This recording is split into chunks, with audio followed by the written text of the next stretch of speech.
नमस्कार। आज हम साविर हुसैन द्वारा लिखित सांवले सपनों की याद इस संस्मरण पर चर्चा करेंगे। संस्मरण का मतलब होता है कि अपनी याद के आधार पर किसी व्यक्ति विशेष का चित्रण करना। तो लेखक के मित्र थे सालिम अली, जो कि पक्षी वैज्ञानिक थे और पक्षियों के बारे में बहुत अच्छी जानकारी थी उनकी। वो पक्षियों को प्रेम करते थे। तो सालिम अली की मृत्यु हो चुकी है। उसके बाद उनके मित्र जो लेखक हैं उनके विषय में कुछ लिखना चाहते हैं। तो आज हम इसी बात पर चर्चा करेंगे। तो लेखक ने यहाँ से शुरू किया कि एक आसमान पर पंछियों का, सुनहरे पंछियों का समूह उड़ता हुआ जा रहा था और उनके पंखों पर बहुत ही सुंदर सांवले सपनों का हुजूम रखा हुआ है। और उन पंछियों में सबसे आगे जो पंछी चल रहे हैं वो कौन है? सालिम अली, क्योंकि सालिम अली की मृत्यु हो चुकी है। और लेखक देखता है कि पंछियों की श्रेणी में सबसे आगे सालिम अली मौत की वादियों की ओर चले जा रहे हैं और उनकी ये यात्रा कभी ना खत्म होने वाली है। उनकी वापसी अब कभी नहीं होने वाली है। ये सोचकर लेखक बहुत उदास है। तो उन्होंने शब्दों के माध्यम से सालिम अली के व्यक्तित्व का बहुत ही सुंदर चित्रण यहाँ पर किया है। सालिम अली को बहुत तकलीफ होती थी जब लोग चिड़ियों को, पंछियों को, नदियों को, पहाड़ों को अपनी नजर से ही देखते थे। वो चाहते थे कि हम चिड़ियों को चिड़ियों की तरह, पक्षियों को पक्षियों की तरह और नदियों, पहाड़ों को उन्हीं की तरह देखें कि वो क्या सोचते हैं और क्या महसूस करते हैं। सालिम अली के बारे में लेखक ये कहना चाहता है कि आज भी सदियों पुराने वृंदावन की अगर हम याद करते हैं तो वहाँ यमुना का सांवला जल और कृष्ण की खूबसूरत बांसुरी की आवाज हमारे मन को आज भी मोह लेती है।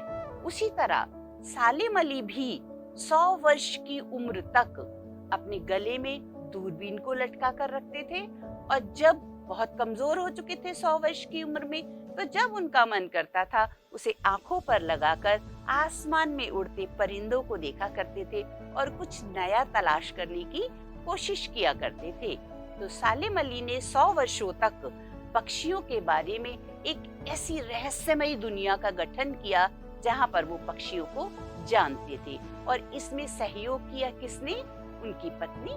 सालिम अली ने केवल पक्षियों को, पहाड़ों को ही नहीं जाना, वरन उन्होंने पर्यावरण के बारे में भी बहुत कुछ सोचा। केरल की वैली, साइलेंट वैली में जब पता लगा कि रेगिस्तानी हवाओं से वहां पर नुकसान हो सकता है, वो जमीन बंजर हो सकती है, तो उन्होंने हमारे पूर्व प्रधानमंत्री चौधरी चरण सिंह के पास जाकर इस पर चर्चा की। और चौधरी चरण सिंह, आप जानते हैं कि एक किसान परिवार से थे और मिट्टी की खुशबू उनके रक्त में थी, उनके मन में थी। तो सालिम अली के विचार को सुनकर वो भावुक हो गए और उनकी आंखों में आंसू भर आए कि ये पर्यावरण के लिए भी कितना सोचते हैं। तो इस कहानी में उन्होंने ये बताया कि पर्यावरण की भी बात की उन्होंने और पक्षियों की भी बात की। अब दोनों ही नहीं है, लेखक कहता है दोनों ही नहीं है। दोनों में कौन? चौधरी चरण सिंह और सालिम अली।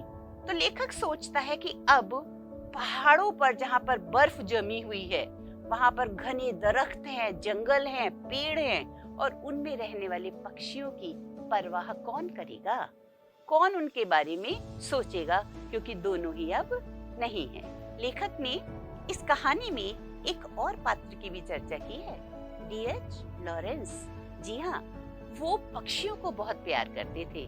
उनकी मृत्यु के बाद उनकी पत्नी फ्रीडा को ये कहा गया कि आप लॉरेंस के बारे में कुछ लिख कर दीजिए, क्योंकि वो लेखिका थी। फ्रीडा कहती हैं कि मैं तो उनके बारे में कुछ लिख नहीं सकती, लेकिन हाँ, मेरी छत पर बैठी जो गौरैया है वो उनकी बहुत अच्छी सहचरी है। वो आपको लॉरेंस के बारे में बहुत अच्छी और बहुत खूबसूरत बातें बता सकती है। इससे पता लगता है कि वो भी पक्षी को कितना प्यार किया करते थे। बच्चों, सालिम अली ने अपनी आत्मकथा लिखी द फॉल ऑफ स्पैरो, उसमें उन्होंने पक्षियों के बारे में बहुत ही खूबसूरत जानकारी दी है। जब आप उसके बारे में पढ़ेंगे तो जान पाएंगे कि पक्षी भी हमारी तरह ही व्यवहार करते हैं, हमारी तरह ही प्यार करते हैं और हमारी तरह झगड़ा भी करते हैं। बच्चों, इसको जरूर पढ़िएगा ताकि आप जान पाएं कि वो पक्षियों के बारे में क्या सोच रखते थे। अच्छा, एक बात और है, लेखक ये कहना चाहता था कि सालेम अली ने पक्षियों के बारे में ही क्यों लिखा, या पक्षियों से ही उनको इतना प्यार क्यों हुआ।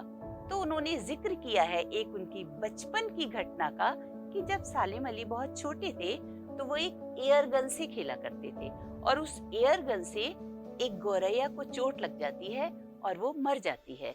तो उन्हें जब गौरैया की पीड़ा को, दर्द को, दुख को देखा तो उन्हें लगा कि हमें पक्षियों से प्यार करना चाहिए। और मैं ये जानना चाहूंगा कि इसको कितनी तकलीफ होती है जब हम पंछियों को कैद करते हैं, पंछियों को परेशान करते हैं। तो अब अगली कक्षा में हम जानेंगे इस संस्मरण की खासियत कि हमें अपने पर्यावरण को और अपने पक्षियों को कैसे सुरक्षित रखना है ताकि हम एक खूबसूरत संसार में अपना संसार बना सके। तब तक के लिए धन्यवाद।